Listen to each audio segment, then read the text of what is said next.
Est-ce que vous connaissez la définition du royaume de Dieu dans la Bible? Le royaume de Dieu, quand je donne le début de la phrase, le royaume de Dieu ne consiste pas en une histoire de nourriture ou de boisson. Il est...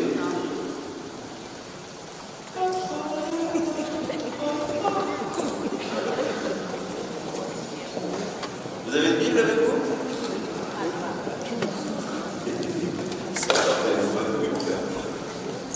Le royaume de Dieu est justice, paix et joie dans l'Esprit Saint. Redites, le royaume de Dieu est justice, paix et joie dans l'Esprit Saint. Amen. La justice, on l'a dit, elle vient d'où? De la croix. C'est lui, par son sang, qui nous justifie du péché. Puis après, il y a l'Esprit Saint qui nous est donné. Il nous donne la paix et la joie. Même la paix, elle vient aussi de l'Esprit Saint, du sang. Par son sang, par sa croix, le Christ est notre paix. On va entendre ça pendant les vendredis de carême. Par son sang, par sa croix, le Christ est notre paix. Il est notre paix puisque nous sommes pardonnés du péché, arrachés aux ténèbres, transférés dans le royaume de lumière. Et c'est cet Esprit Saint qui crie en nous. Ah, merci. Qui crie en nous le cri des fils de Dieu. C'est pas un cri, ça. Qui crie en nous les fils de Dieu. T'as bien ça. Toi, t'as une super voix. Crie-moi Abba Père. Abba Père. Il doit s'entraîner dans tous les balles de foot.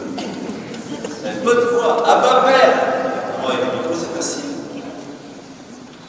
Cet Esprit Saint en a vraiment besoin. Parce que c'est l'Esprit Saint qui prie en permanence en nous. Il y a deux cris en fait en nous. Et il y a deux choses, deux prières que l'Esprit Saint fait en nous. Elles sont bibliques. La première prière que fait l'Esprit Saint, c'est celle du Père vis-à-vis du Fils. En fait, ce n'est pas une prière, c'est une déclaration. Dans la Trinité, il y a deux déclarations d'extase. Celle du Père vers le Fils et celle du Fils vers le Père. Vous venez de dire celle du Fils vers le Père. Abba Père, qui est un amour extase devant son Père. Papa chéri, Abba Père. Et que dit le Père d'abord? Il le dit au baptême de Jésus. En qui j'ai mis tout mon amour, en qui j'ai ma joie. Tu es mon Fils bien-aimé. Le Père engendre le Fils dans une phrase, dans une extase, une sortie de vie qui fait que c'est ça l'engendrement, cette extase qui fait que tu es mon Fils bien-aimé. Le Père s'extasie en permanence devant le Fils.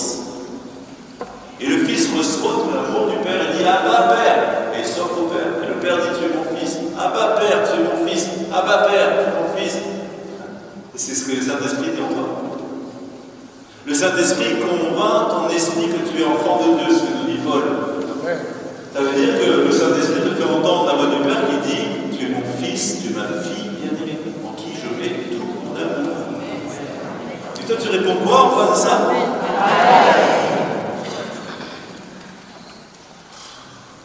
Tu réponds Abba Père. On recommence. Tu es mon Fils bien-aimé, en toi j'ai mis tout mon amour. Et toi tu réponds quoi? Abba Père. Tu lui dis Papa, je t'aime. Le Père te dit je t'aime, tu lui dis Papa, je t'aime. Jésus te dit je t'aime, tu dis Jésus, je t'aime. Le Saint-Esprit te dit je t'aime, tu lui dis je t'aime. Ok? Mon deuxième livre, pour acheter là-bas, s'appelle Mon cœur, ton cœur. C'est justement sur tout ça. L'histoire de la justification, le cœur de Dieu.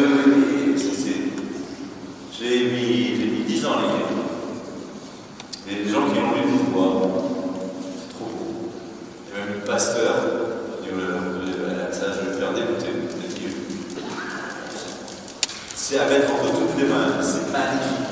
Mais c'est justement sur cette intimité qui est entre Dieu. Mais seul le Saint-Esprit va te faire rentrer dans l'intimité avec Dieu.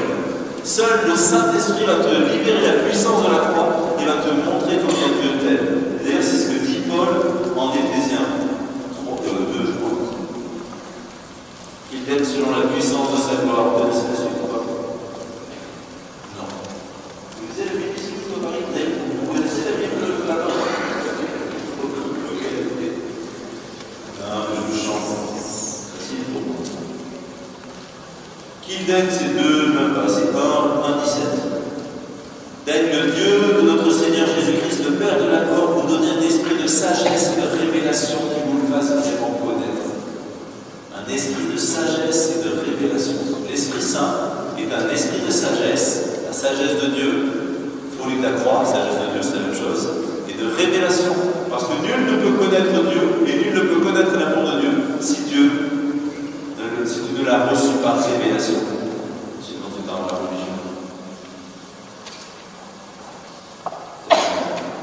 Puisse-t-il illuminer les yeux de votre cœur pour vous faire voir quelle espérance vous ouvre son appel, quel trésor de gloire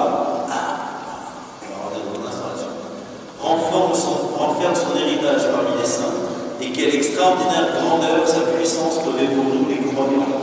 Quelle extraordinaire grandeur revêt pour nous les croyants. Quelle extraordinaire grandeur sa puissance revêt pour nous. Sa puissance est extraordinairement grande dès lors que tu es croyant. Voilà ce qu'il dit. Je le redis. Si tu crois, tu vas connaître sa puissance extraordinairement grande dans ta vie. C'est ça qu'il dit. C'est l'Esprit Saint qui va te faire voir combien est extraordinairement grande la puissance de Dieu pour transformer ta vie. Et la puissance en elle-même, c'est qui?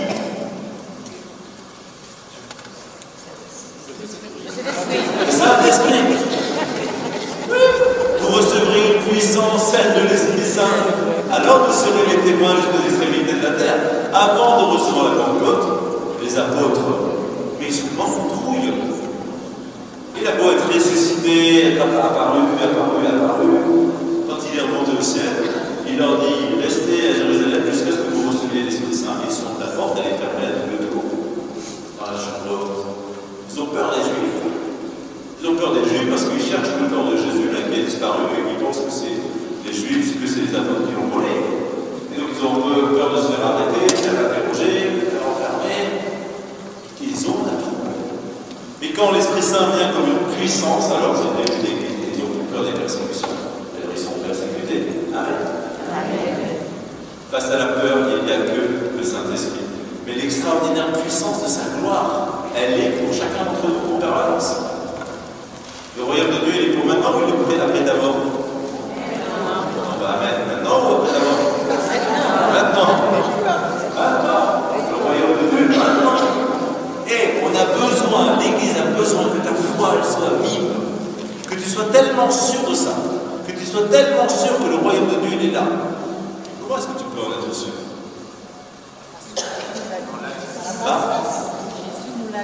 Ouais, donc par sa parole. C'est que si ta foi n'est pas fondée sur la parole de Dieu, ta foi, elle est chancelante. Elle va être ébranlée par tes pensées. Tous tes doutes viennent des pensées. Par tes ressentis. Quand tu as un état d'âme triste, tu vas te sentir toute chose. Et le diable est très fort pour mettre des pensées débiles et des sentiments débiles. Et les deux choses qui vont ébranler ta foi vont être là. Sauf que si tu mets ta foi sur les promesses de Dieu, la parole de Jésus, ou les promesses accomplies par Jésus, tu sais que c'est accompli. Puisque à la croix, Jésus dit, voilà, donc toutes les prophéties de l'Ancienne Alliance, de l'Ancien Testament, avec Jésus, sont accomplies. Il a parfaitement accompli la loi et les prophètes. Donc du coup, toi, quand tu lis l'Ancien Testament, tu lis tous les prophètes, tu lis Ézéchiel, Isaïe, on va lire pendant le carême Isaïe aussi, les chants du serviteur souffrant. On voit très bien que ça parlait de Jésus, mais 600 ans avant. Jésus a accompli parfaitement les Écritures. Ézéchiel 47, l'eau qui jaillit du temple, et qui va dans les lieux déserts et qui apporte la guérison, c'est son cœur transpercé qui jaillit l'eau et le sang. Bon, je ne vais pas rentrer dans tout ça. Mais ce que je veux dire, c'est que donc le Saint-Esprit va te faire rentrer dans ces réalités du présent de Dieu. Amen. Alors on va se trouver à ça maintenant, vous voulez bien. Le présent de Dieu, c'est un présent de puissance. C'est un présent de gloire. On n'aura pas parlé d'intercession, mais c'est sûr, c'est autre chose. Ça va la prochaine fois. L'intercession prophétique, c'est se positionner justement en ressuscité et déclarer des choses pour le monde. On va peut-être le faire à la fin, mais la première chose que je veux, c'est que vous soyez déjà des ressuscités. Amen. Ça, Paul dit, et c'est pas évident, il dit si vous êtes ressuscités. Alors si Paul dit si, c'est qu'il y a une question.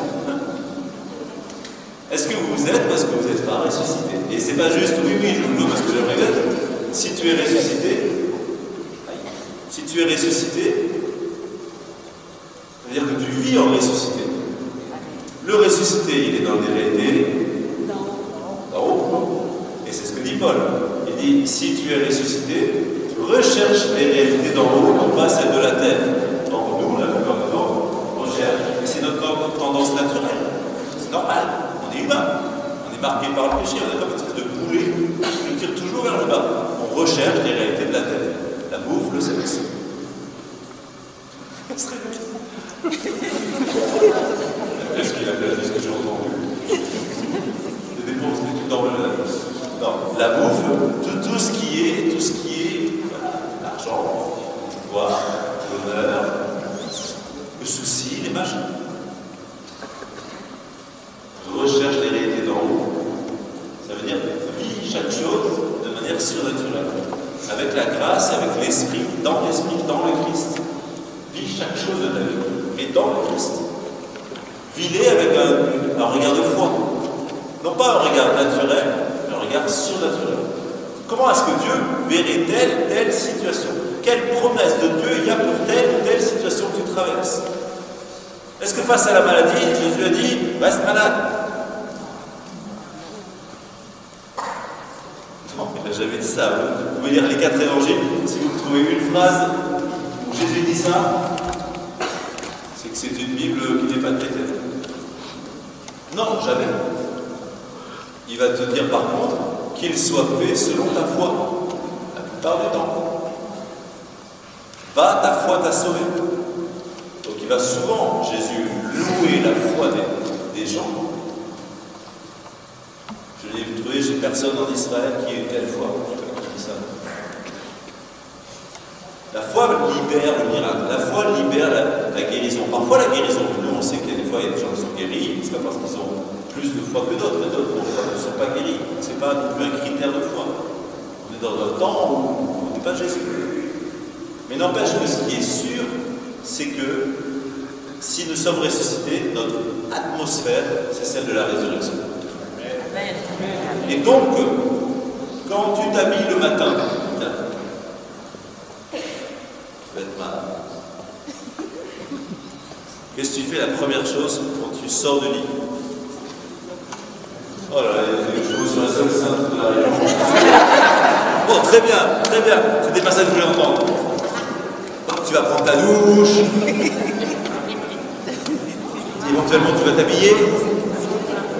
Tu t'habilles? Elle a dit oui, tu s'habille. Parce que tu ne vas pas aller acheter le pain à la boulangerie sans habit. Ça fera désordre. Okay. C'est pareil pour un chrétien. Si tu ne pries pas le matin, bon, là tu pries. Si tu ne revêts pas le Christ le matin, tu sors dans le monde. Tu es dans le monde et tu n'es plus du monde. Tu es le royaume de Dieu, rappelle-toi, c'est ce que dit Jésus. Ils sont dans le monde, mais ils ne sont plus du monde.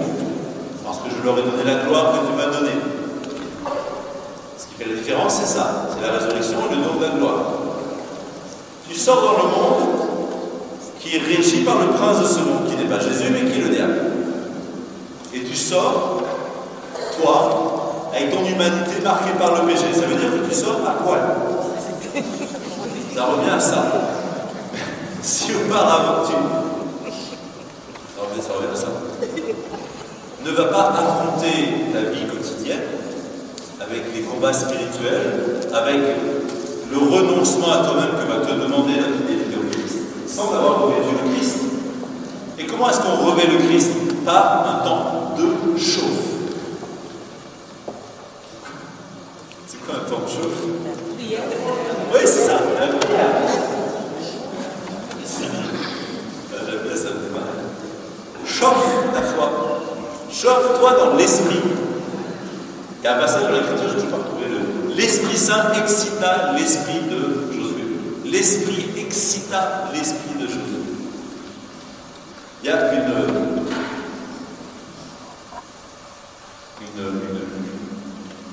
a une machine à mettre en route le matin. Vous avez remarqué? Le offre à Dieu le sacrifice de louange. Mets en œuvre ta foi. Rappelle les versets bibliques. Déclare. On va faire un exercice. Déclare qui est Dieu. En fait, moi, j'ai. Bon, je ne peux pas vous dire combien j'ai de couches, mais j'ai plusieurs couches. Je n'ai pas qu'une paire de chaussettes. Je n'ai pas juste mis une paire de chaussettes en disant je suis habillé, je me sens bien.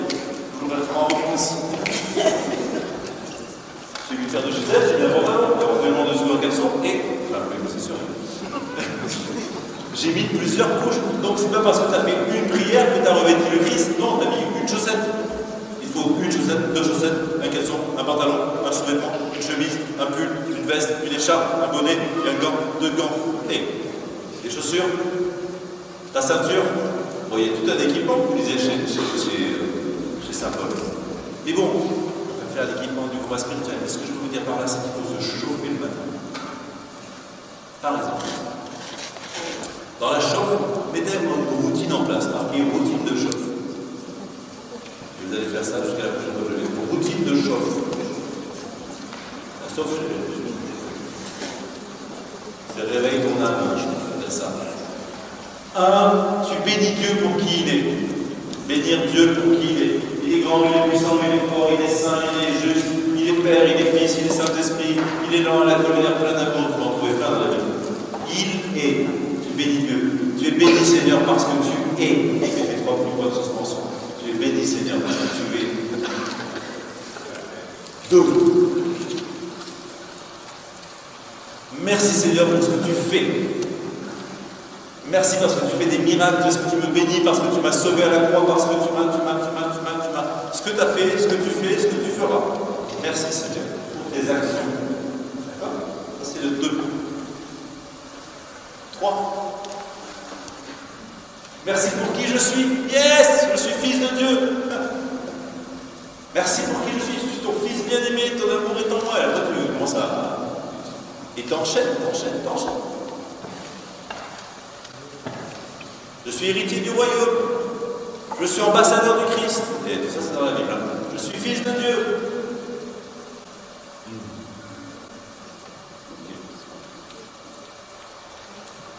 T'appelles l'Esprit Saint, après tu pries en langue. Voilà. Qui c'est qui prie en langue ici? Okay. Tu pries en langue, tu peux mettre entre parenthèses. Ok. Et voilà, tu fais ça. Et merci Seigneur. Et après, tu lui confies la journée, tu invoques l'Esprit Saint, et tu offres ton cœur, tu offres ta vie, tu offres ton patron, tu offres ta patronne, tu offres ton collègue qui te fait suer, tu offres tes peurs, tu offres si tu es au chômage, ton avenir, Seigneur. Etc. Et tu revêts le Christ de cette manière. Je peux même le dire, je revêts le Christ. Je revêts l'homme nouveau qui est créé saint et juste à l'image du Christ. Revêtir l'homme nouveau et revêtir le Christ, ça me parle. L'homme nouveau est dans le Christ. Si tu revêts l'homme nouveau, c'est forcément un homme qui est recréé à l'image du Christ. Donc tu revêts le Christ quand tu revêts l'homme nouveau. Et tu revêts l'homme nouveau quand tu poses un acte de foi.